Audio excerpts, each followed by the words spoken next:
morning, good afternoon, and good evening, everybody, wherever you are, and welcome to another session of Expand Your Horizons. I'm also glad to have with us Shelley. Hi, Shelley. Hi, Shai. So thank you, and we have a very exciting session today with a very encouraging title, Giving Plants a Voice. So we're going to hear about it very soon. But maybe before we kick off the professional stuff, maybe Shelley, we can spend a few minutes to get to know each other. And again, thank you for taking the time to join. Startup founders are probably one of the most busiest people on earth, and competing with the mother to small kids, and you do both. So thank you very much for taking the effort. Let's start from square one, even before InnerPlant. Who is Shelley? Well, thank you, Shai. It's great to be here, and kids are off to school, so it's a much better time now. So I'm from Israel originally, which is probably how we met, but I can't remember now. Kind of a normal path. I think in the beginning, went to the army, which was only 2 years, but I think one of the best experiences I've had in helping me become a leader and think about leadership in a different way. And then studied industrial engineering at Tel Aviv University, worked as a supply chain consultant for about 4 years.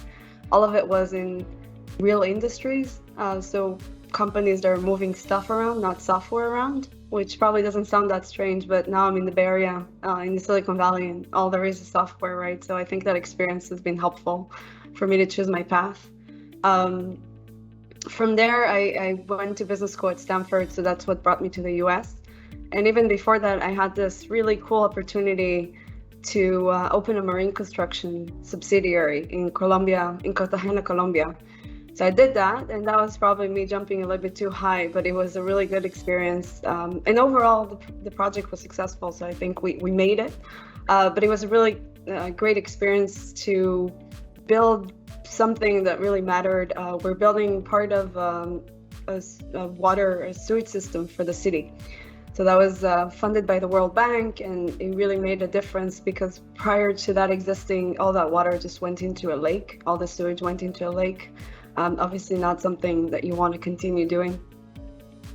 And then after graduating, started a food brand. So my honest kind of looking back at all of it was I wanted to start something, and I loved food, still do, but I just didn't have the confidence to do something big. So in my mind, I thought, hey, this is manageable, right? I can raise a little bit of money. We raised like 100,000, and I can make it into more money.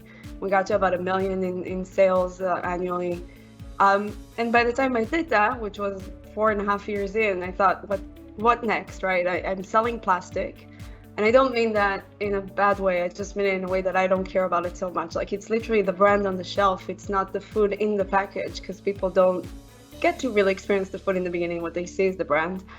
And it was never going to be something massive, right? I can continue to do it, but it was always going to be a lifestyle business. It was a hummus brand, by the way. It was called Yamba Hummus.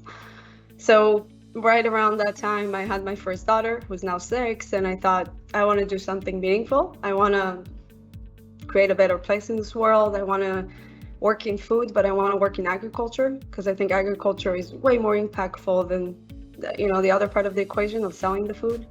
And I wanted to do something big, meaning I was ready to get down the venture capital route, raise money, and think about what does $10 billion company look like, which to me is a perfect fit. I think people, if someone's thinking about entrepreneurship, that's a big question you should ask yourself. Do you want to go down one route or another? And both are good, but you have to do the thing that suits you.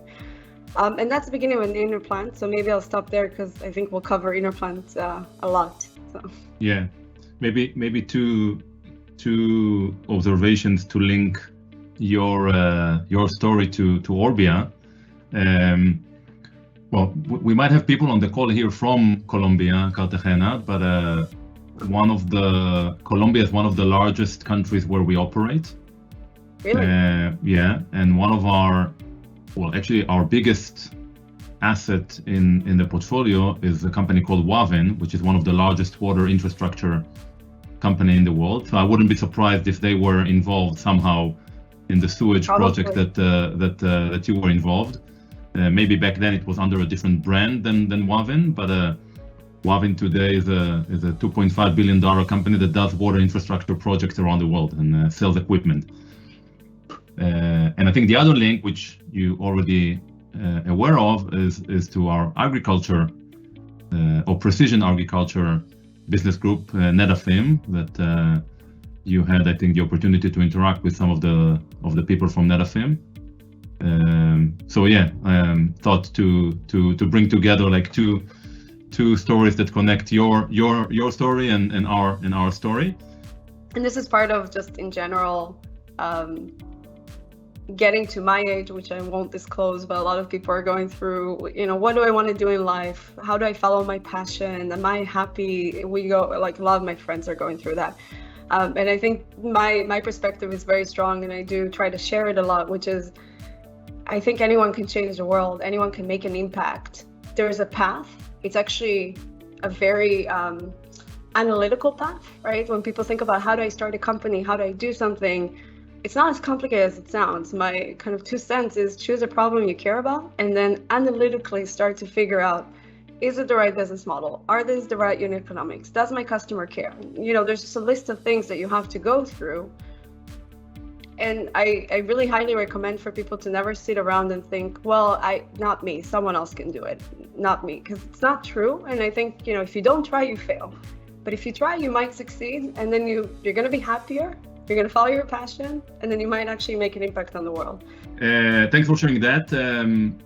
Let's jump into InnerPlant and hear the story about, you know, how it started, what problem, well, maybe the question that you just articulated, what problems you're trying to solve, how are you going to do it, what are the unit economics, who are the farmers, and, who are the customers, and all the rest that you prepared for us. You know what?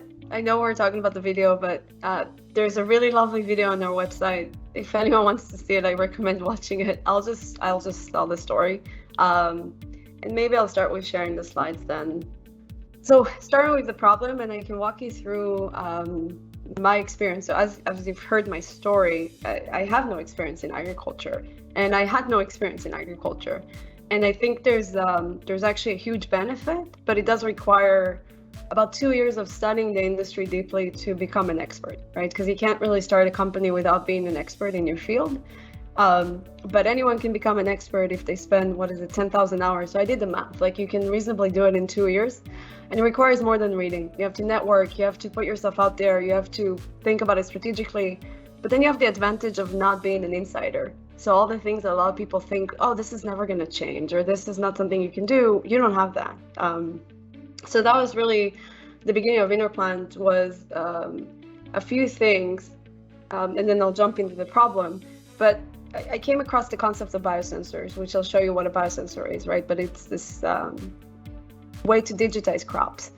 And the next thing we did was, okay, I need to find a co-founder, I need to find a molecular biologist, someone that can actually build these things, because that's not me. But I went and I spent a lot of time with farmers. And I really quickly got their feedback on what it is they want. And that feedback has never changed for the company. No changes to my operation, no additional work, scalable, affordable.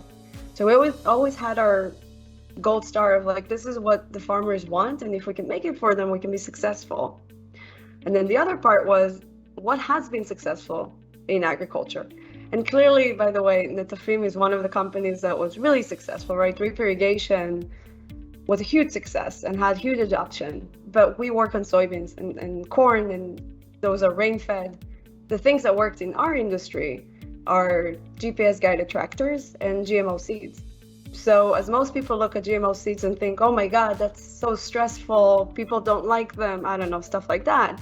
What I saw is an amazing business model, which you'll see, an amazing adoption curve, no churn, because farmers just use those seeds and they still do, and a huge opportunity because of timing to be able to take part of that market. And that's kind of how we got into where we are today. But it all started here. So it started with what is the current situation in farming? And the current situation is that we do a lot, and we do a lot well, right? We've been able to mechanize our large-scale farming. And again, we're talking mostly soy, corn, cotton, big crops. But we are not very efficient, and the data clearly shows that. So we have a combination of two things. We have chemistry used every year, more and more. About 250, that number is going to be way higher because that was pre-2020 and 2022 price increases. And even though we use more and more chemistry, we're still losing the same amount of our potential yields to pathogens, which averages around 20 to 30% depending on the crop. So what this tells us is that using more doesn't actually get us better results.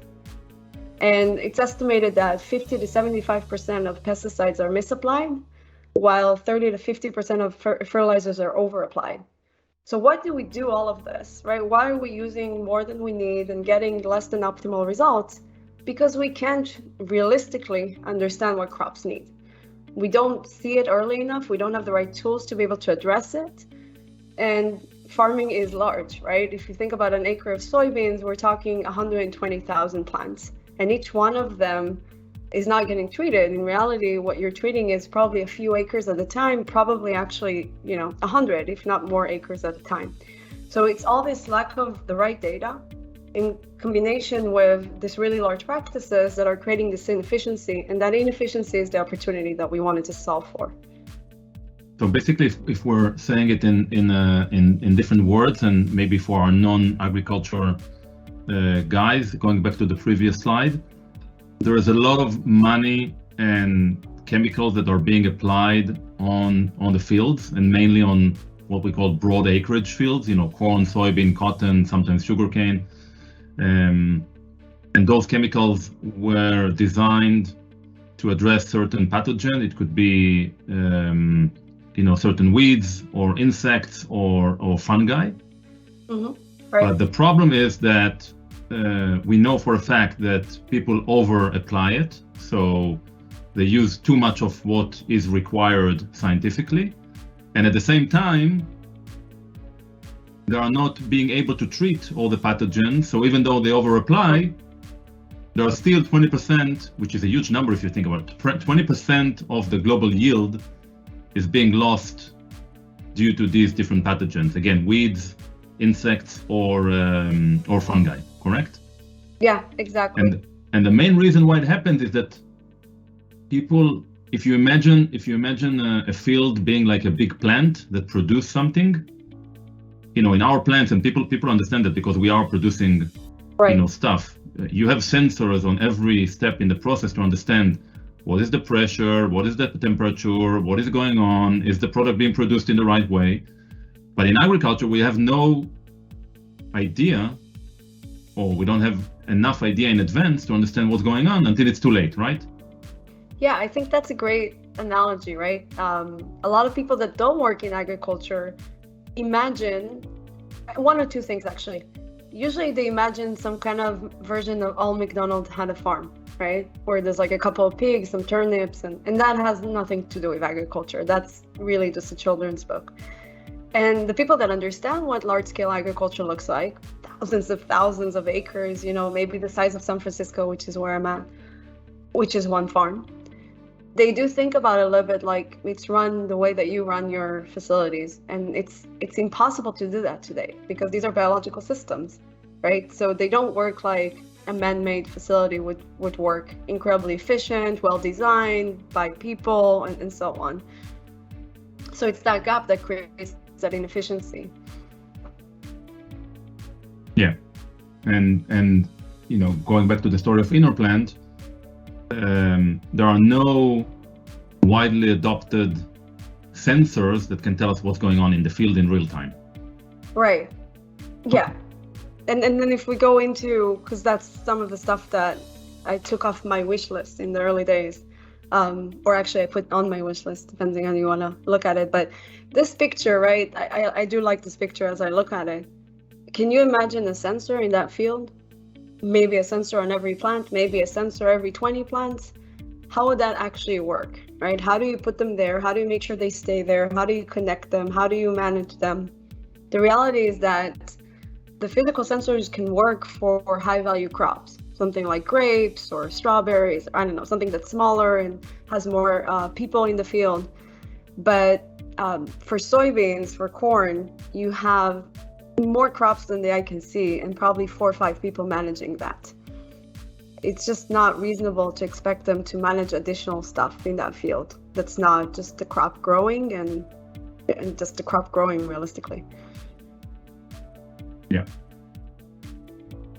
So this is our solution, right? Our solution is instead of trying to take something from another industry, maybe the sensors from the physical facilities, we're making the plants themselves, quote unquote, the sensors. Now, the plants are already great sensors. They're probably the best soil sensor that has ever existed. They know exactly what they want. And they have this really interesting aspect to it, which is people think of plants as if they're stuck in the ground, they do nothing. But because they're stuck in the ground and because they've evolved to exist for millions of years, they're actually incredibly active in their environment, meaning they know how to adapt themselves on the biological level, right? They do this within themselves to protect from fungus or insects, to make sure that they have enough nitrogen or water. They know how to find solutions to these problems. And they've evolved to do this for a very long time. So those methods are very stable. And what we do at InnerPlant is we look at what it is the plant is doing to react to, let's say, nitrogen deficiency or fungal infestation. And then we tell the plant, or we teach it with a line of code, which is the engineering we do, to, as it's reacting to the stress, start producing a new protein, right? So it's literally a line of code in the plant that tells you, plant, if you're reacting to fungal stress, start producing a protein in your leaf. And that protein fluoresces. So that's just one of the features of the protein. That creates the optical signal that we can see remotely. So if you look at the 2 plants on the left, right, the one on the left is a sensor plant, the one on the right is a regular plant. And to the naked eye, they look exactly the same because the protein is creating a new light and the light is not visible to us. But when you use the optical equipment, you can see that the sensor plant is glowing, and that's a signal. And the other plant is not. And actually, these plants are probably reacting to water stress because their first generations were doing water because it's something that's easier to test in the lab. So the idea is when the plant is reacting to stress, which I forgot to mention, very early and very specific. So plants start reacting to something in their environment within 6 hours of the initial infestation, and they react differently depending on what's attacking them. It's not the same reaction, it's distinct. Once we get that signal, in the field, the plants will start reacting within hours, within a day or 2, we can start collecting an image, and that image is collected all the way from satellite imagery. So this was a key aspect to designing InnerPlant, is we wanted a signal that we knew we could see from satellites. We didn't want something that would have to be collected only in the field because we wanted the scale of really cost effectively and easily covering hundreds of millions of acres. So we found, I don't think we're reviewing it in the deck, but I might be wrong. Let me see. No. We found a technology that came from a different domain, ecophysiology, which was developed for something else that the plants naturally do. But that technology connected the dots for us. We knew that there's a way to see our signals from as far as satellite imagery, even before we really started developing the technology. Now, a few years later, we now are about to launch our first satellite and validate all this. But from the beginning, we chose technologies that have been around for a long time. And I always proudly say about InnerPlant, even though this all sounds like science fiction, we're not doing any kind of new science. Molecular biologists have been studying plants to understand the reactions to their environment for 40 years. And all of the data that we used to create the initial sensors was already mined from the public domain. And at the same time, the ecophysiologists have been studying the reactions from plants from remote sensing for more than 40 years. So we knew that by merging those 2 things, we can make the technology that we wanted happen through a new application. So now if I connect the dots and then I'll work into, I think in a different slide, how it works in the field. The idea is that the farmers plant seeds, we harvest data, the trait is already in the seed, so they're planting sensors, they don't know the difference. And then from that, the satellites will collect the information. So at about 1 to 2 acre pixel size, we can understand where the fungal infestation starts. And then from there, that same information is embedded into the equipment. And our Series A lead is John Deere, so it's clear that the equipment that we'll be using is John Deere. The idea then is that with that information, you can choose a product that's optimized for your area, and then the equipment can go out to the field knowing where the infestation is. But then it also has additional sensors and cameras on the tractor, on the sprayer. So when it's in the field, it's going to scan every individual plant in that area and be able to optimize the application for every individual plant. And this is how we take this from, hundreds of millions of acres all the way to single plants, and everything is happening seamlessly for farmers. Yeah, and maybe Shelley, just to make sure it is understood, we're talking about not specific plants that the farmer will plant in certain areas in the farm. We're talking about if he or she are, let's say, soy growers, they will now, instead of buying the regular soy seeds, they will buy InnerPlant seeds. They will be, let's call it regular soy seeds, but with additional capabilities to turn on and off certain proteins according to different stresses that the plant will experience, being it water, nutrients, or pathogen stress, correct? Yes. Yeah. So if you think more. Sorry? Yes, every seed, and it's really the seeds that they have today plus an additional technology. Yeah, and then if we use satellites or any other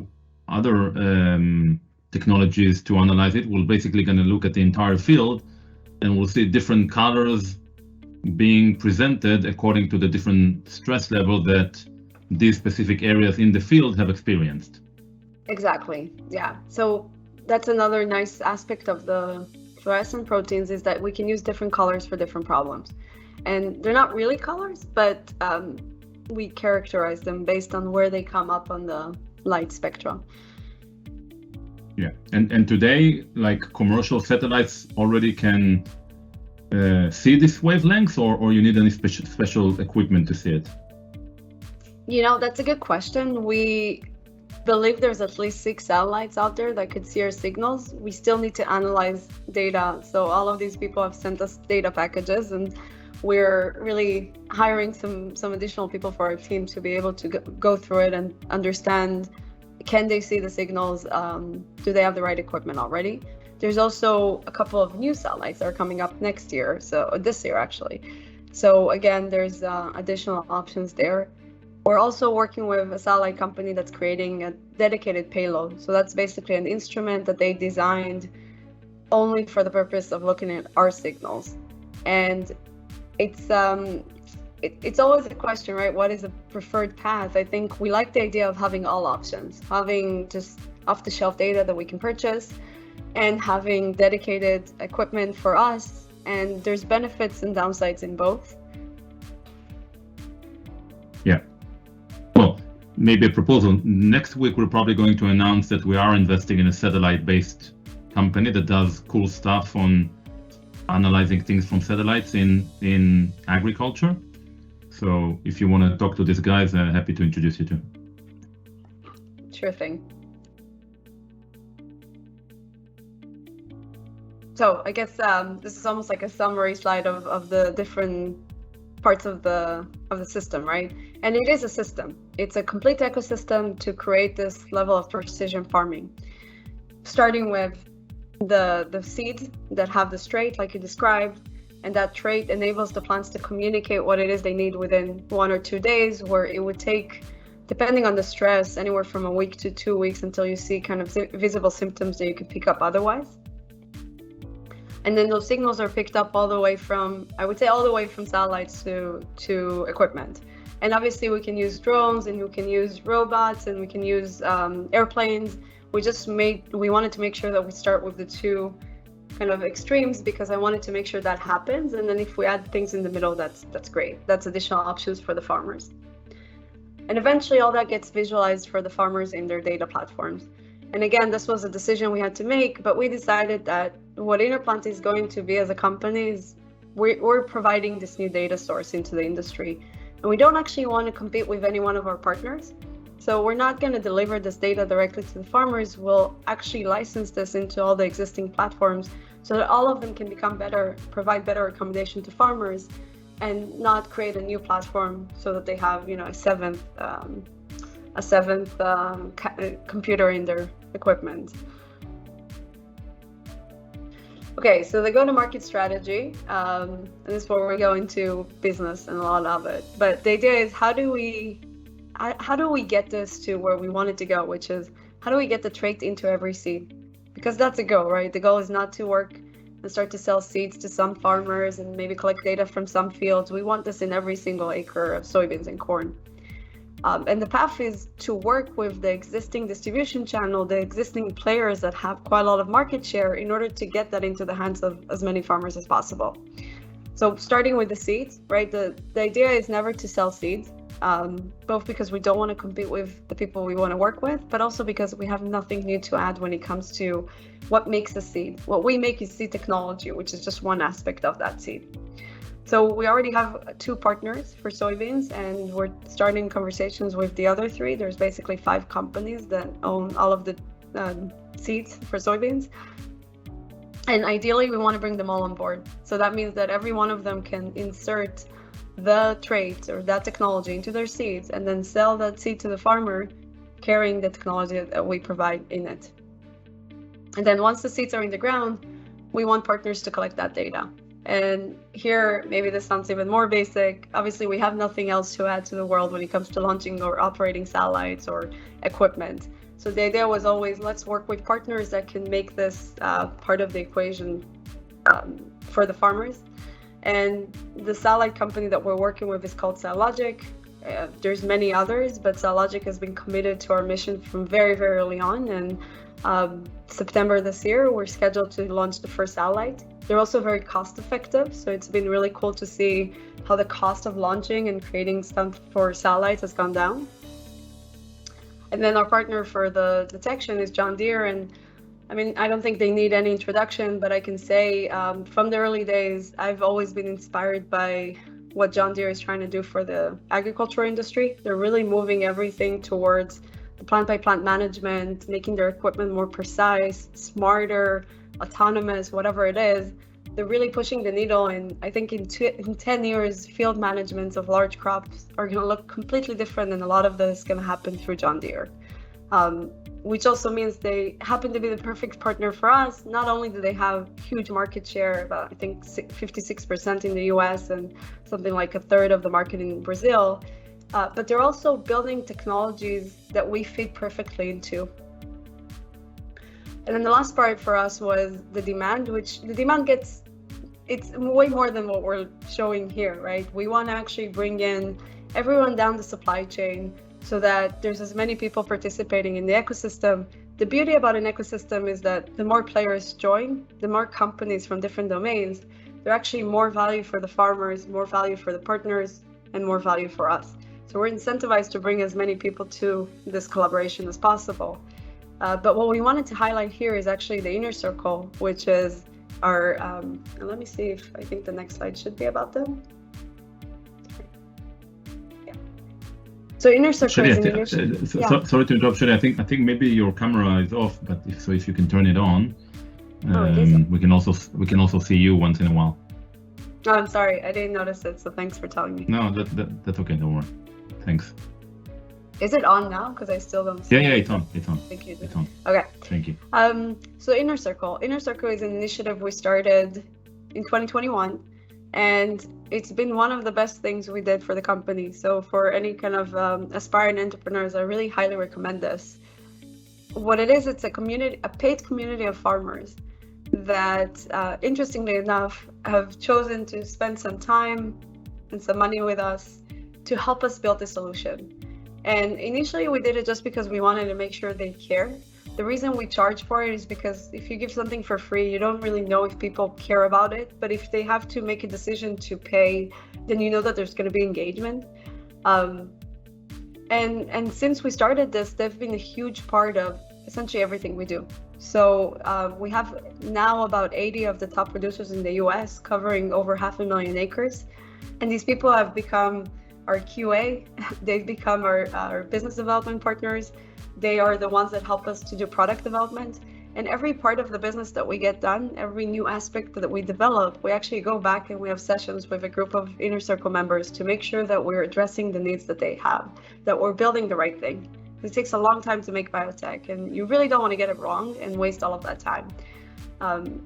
Over time, they've actually become investors in the company. I think by the end of our Series A, they'll have invested more than $1 million into InnerPlant.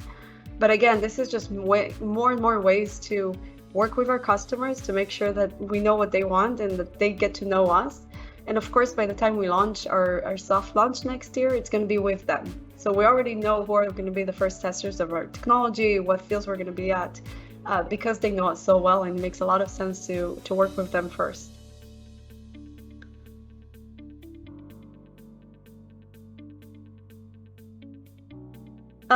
Okay, so this one, I'll take you through a bigger vision than what we just described, right? And the best way to think about it is going back to this concept of an ecosystem and how more partners join, more value is created. It doesn't necessarily end at the field.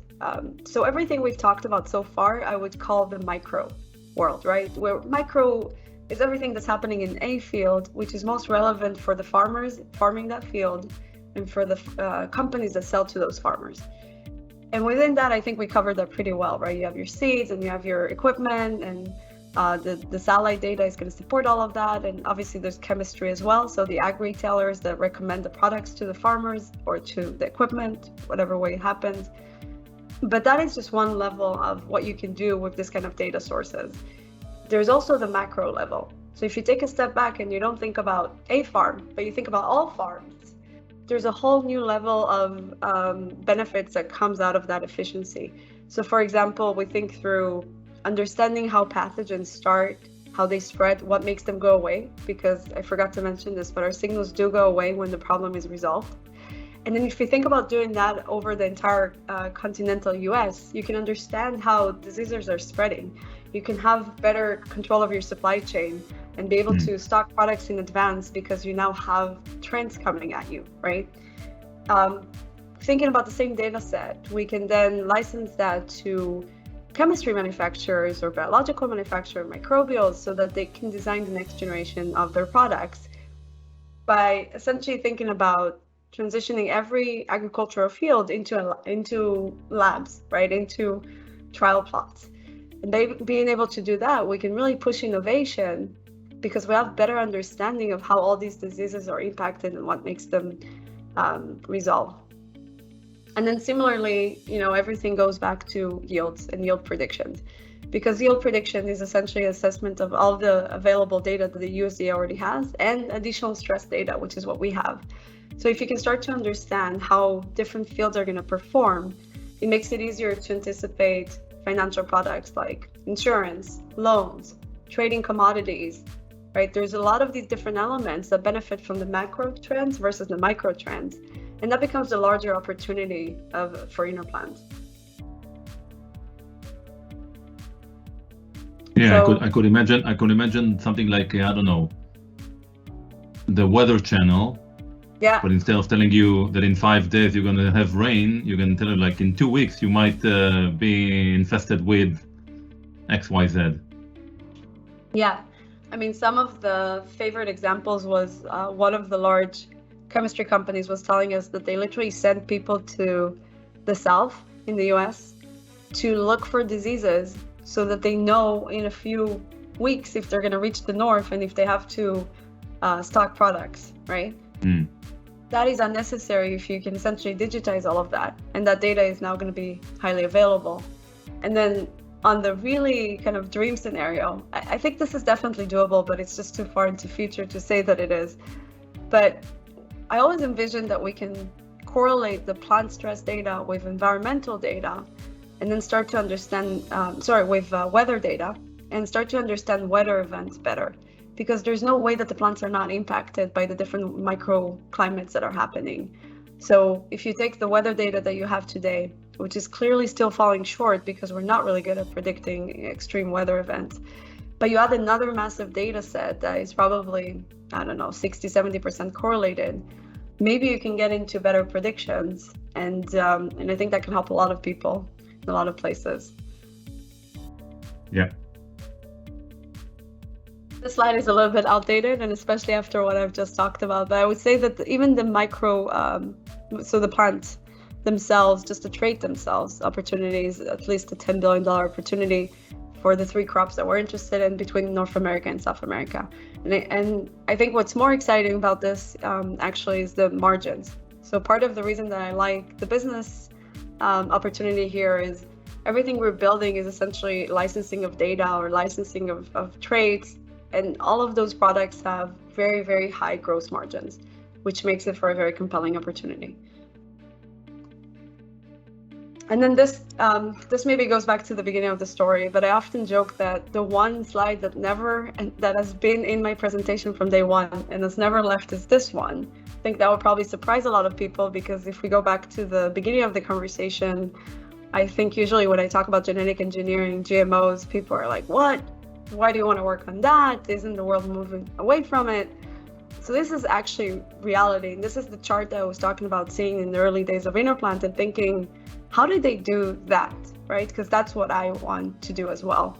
And this specific chart is herbicide tolerant soybeans. So these are soybeans that you can apply an herbicide on, and the soybeans will live and the weeds will die. And this is one of the first genetically engineered products that was ever launched. It was launched in 1996 by Monsanto.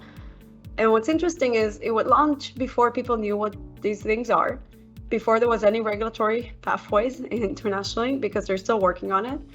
And realistically, it probably looked a little bit like black magic, right? Because farmers have been planting and killing weeds for a long time, but they never thought they could just put herbicides on the plant and the plant will not die. Yet the adoption was 80% in 6 years, which we compared to pretty much any other adoption curve that we could find for technologies. And we haven't found anything faster. Not electricity, not cars, not mobile phones, not internet. Everything took longer than this did. And then the other really interesting part is, first of all, it reached 93% adoption and 0 churn, right? Year after year, even after all the bad news and all the bad perception, farmers plant these seeds. And the price of the seeds is going up and the value is going down, and they're still planting these seeds. And then the question is why, right? Because what we want to do to replicate it is understand what was behind that. I think the answer became really clear. It made farming less risky and easier, because farming is really hard and adding risk is not an option. You have to reduce risk. So the reality is that until there's a new technology that is much better than the old technologies, these technologies are going to be used. But now we're at the era where these technologies are getting replaced with better new technologies that are more sustainable.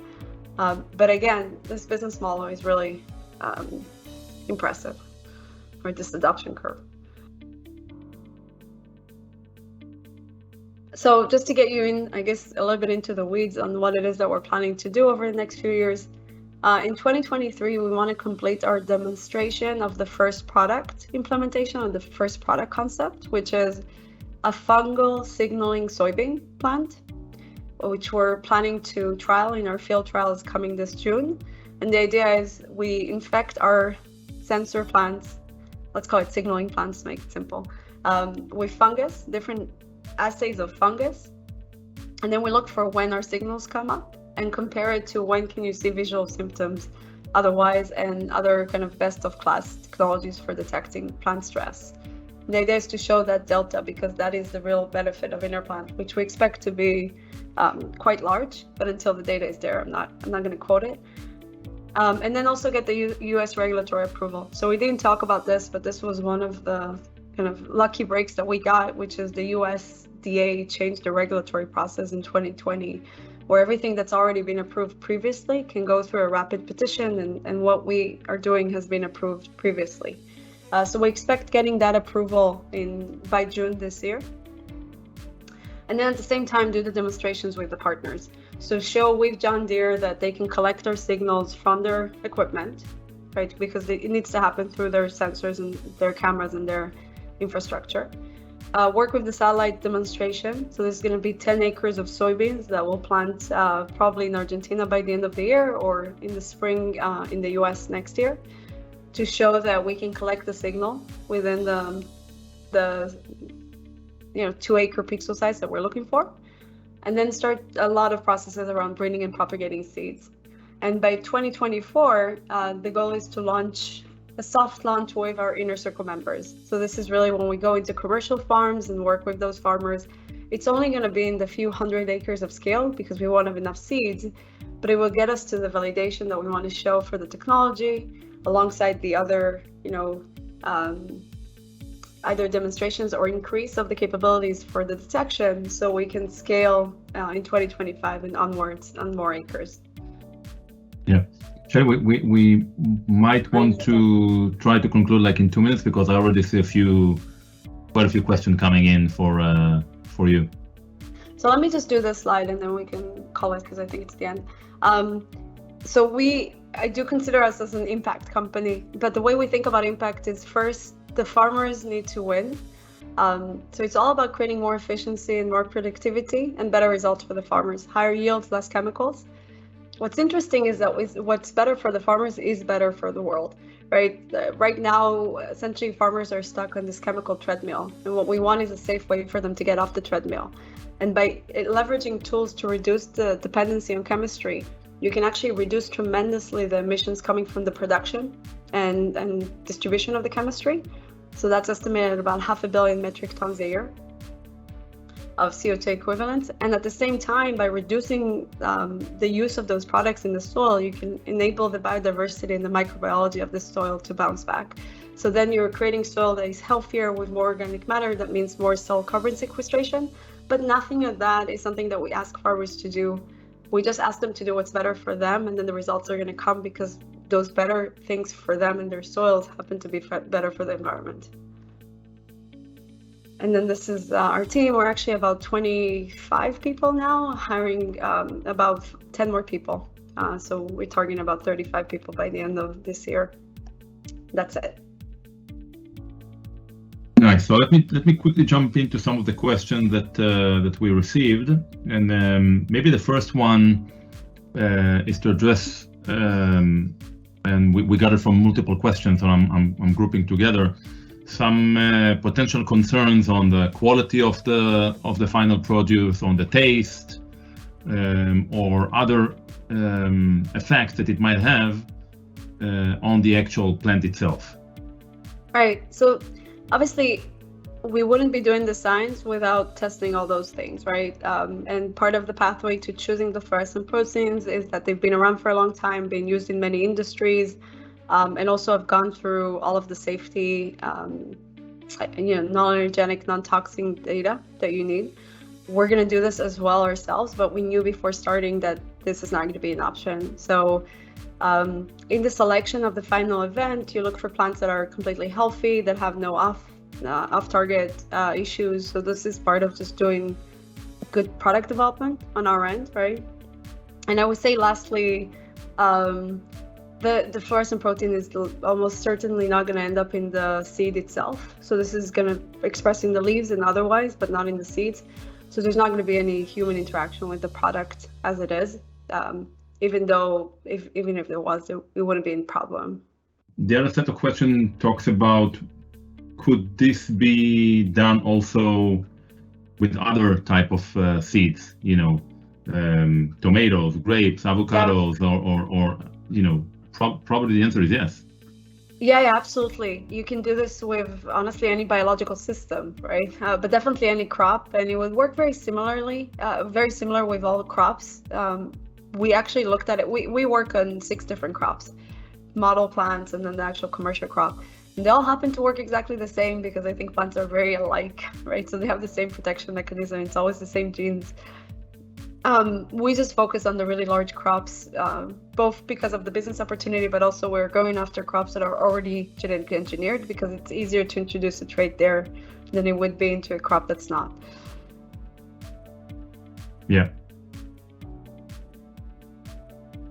Good. So we're getting closer to the hour, and again, a question that we often ask the entrepreneurs and the founders that we bring as guests. What are the 1 or 2 things that keeps you awake at night? There's, first of all, I take a sleep aid, so I sleep, but and the kids, I would say, but it's, so we know this is all going to work. The question is how fast, and I wanted to work this year, right? So I think the number one thing we talk about now is field trials, because we have amazing data from the lab in the greenhouse, but once you go out to the field, that's real world. And then sometimes you go out to the field and there's some disease that kills your plants. That happened to us, right? And unfortunately, we don't have enough seeds to do multiple trials on like tens of acres. So I think the number one is like a successful field trial season, no surprises, and seeing the data that we're already confirming the data in the field. Good. Well, again, thank you very much for taking the time. Thank you. Thank you very much for explaining us in a simple language, complex technological development that you've been able to develop in the last few years. I think definitely a fundamental breakthrough in how large-scale farming might look like in the future. So thank you very much for that, and thank you for joining us. Thank you, Shai. I hope this was interesting. Yeah, definitely, and good luck. Thanks.